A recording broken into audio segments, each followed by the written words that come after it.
I am a school teacher in Malaysia. So, oh, hi teacher. So I'm just going to use my teacher's voice. It's a bit less because I've been feeling a bit sickish ever since I landed here. So what exactly is Arus Academy? Arus is a Malay word, Bahasa word for waves. My idea so again, this is also not a Global Shipper project. However, its predecessor was in the running for the Coca-Cola Ship Your World Challenge. We didn't make it, but it's been an honor to be even selected in it. So next.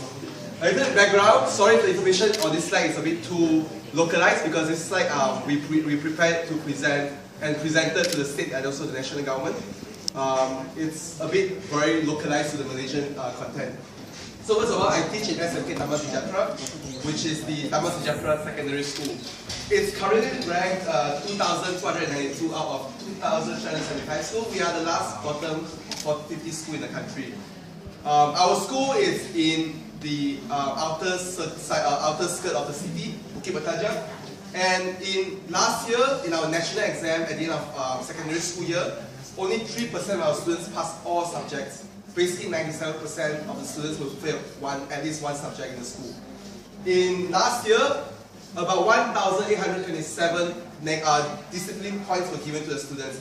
So our school is a daily occurrence. You'll see students smoking.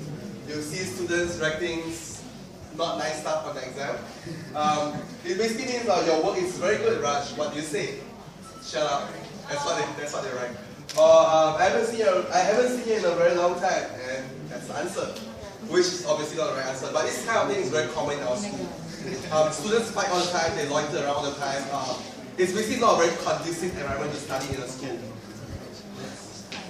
So, all in all, our school is in the bottom 50. Despite very rapid development around our school area, we see new housing areas popping up. We see new shopping malls popping up. Despite our school being in the area, we get no benefit from it. We used to joke around saying, oh, there's Uniqlo shops in the mall. However, our students will never be able to afford to buy Uniqlo. They will probably work in Uniqlo as a sweeper or as a shopkeeper.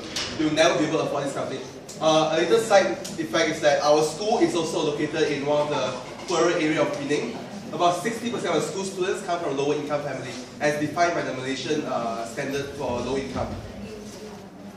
We are not the only one school in the country. The Malaysian government ranks school by 7 standards. Standard 1, band 1 to band 7. The average band for Malaysian school is actually at band 5, 6. So that's the average level of Malaysian school. Around the world, by the Program for International Standard Assessment (PISA) test, we are in the bottom 1/3 of the world. In the region, we are one of the worst education system in the region. Despite our government spending about 18% of our national budget on education. We spend so much money on education, and yet we are not getting any benefit from it. Next.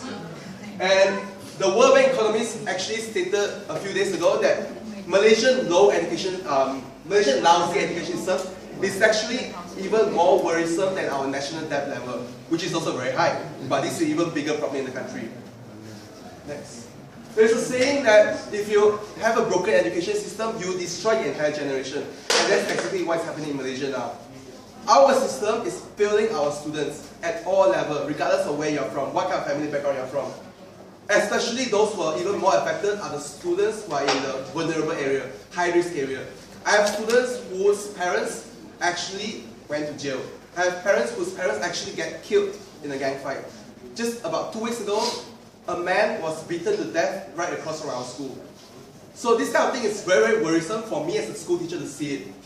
So early this year, started from last year, my friends in the school and also 3 other teachers, we have decided that, you know what, if the school system is so bad in the public school, why don't we create our own system?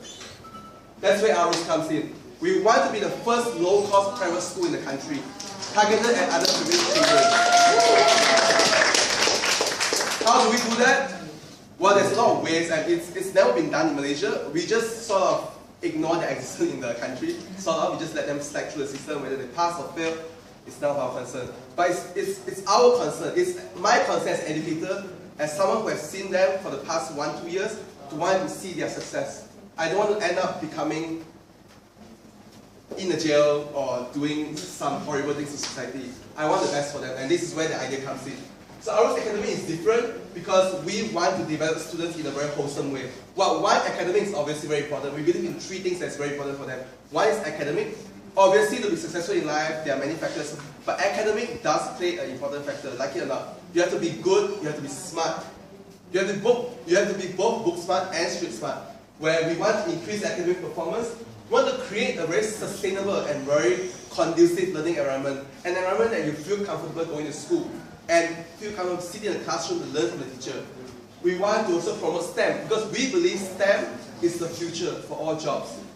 And it's been acknowledged in the country that we want STEM to be a main economic drive in the country. Lastly, we don't just want to have private school. Ultimately, we want to have change in the society. However, we cannot do that in the public school system. Malaysian education system is very, very centralized. Me, as a school teacher, I have no say in anything. I just follow whoever the big guy says in the central office. We want to create a different ways and use that to tell the government, hey, look at what we are doing. We want to capitalize the change in how we teach our national syllabus. And we do that by 3 things. So first we have a tutor ranking system where we also believe the best learners is not, the best teacher is not us. We are the facilitator. Teachers should be their peers. We want to have a tutor ranking system where we teach the student to become teachers of their own. They teach their friends. We also have a project-based learning. One of the things we realize, our syllabus are quite comprehensive. It's enough for everyone. However, we learn it for the sake of learning it, for the sake of exam, for the sake of passing exam. We want to create a way where the knowledge and the learning is relevant through a project-based learning. And lastly, community service. We believe ultimately also the feedback to the society. So our tutor ranking system doesn't just apply to them teaching their friends, but also apply to them teaching in our school as extra class or to the primary school students. Next.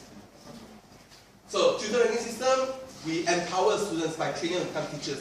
Why wait for Superman when you can create your own Superman in the Superman Academy? Next. And project-based learning, they have to complete projects which will utilize everything they have learned. So if you're going to build, let's say we're building a catapult to shoot something, there's a lot of mathematics involved in it, there's a lot of science involved in it. But through doing that, you learn all this knowledge. All this knowledge are integrated to you. You learn better by building these things rather than learning it in an exam. Next. And of course, we want to give back to society.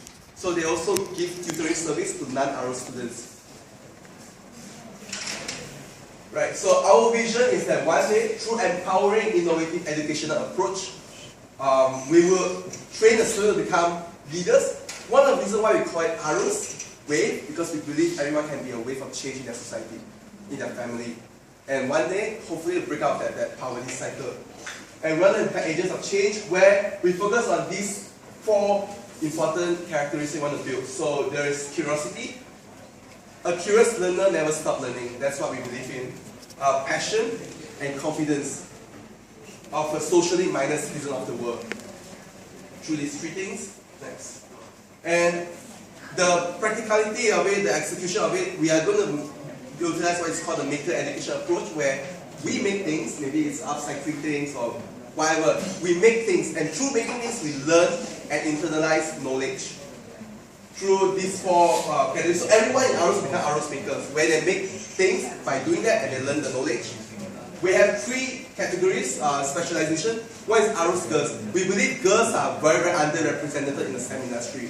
So we have a special track just for the girls. Arus speaker, we're going to utilize a TED education club, where we train the students to become their own TED speaker. So at the end of that project, they actually have to present the project, thus learning English as well. Lastly, Arus Army. This is a volunteering army. We're not training army to fight for whatever. We're training army to fight for education inequity in their area. They will themselves become the Superman, become the X-Men of the community and change, catalyze change in their school, in their community, and in the country. So we aspire to be first and main after-school program. Hopefully there will be more Aruses coming up. That's built within the community. We are from the community, we teach in the school, we've been there for 2 years, we live among them to help disadvantaged students, students that are underprivileged, underrepresented in the society, and we'll empower them to become lifelong learners. So the way we do it is that we're doing through philanthropic grants, cross-subsidization and franchising. These are our collaboration, which is still discussing to collaborate with them. We hope to have a second chapter. A little bit of update from about 2 weeks ago. We actually were selected in the running to represent Malaysia in the Global Social Business Summit in Mexico City next month. Not sure we get it yet, but we are in the running of around top 5 or top 6 projects that's going to be selected. And that is all. Thank you very much.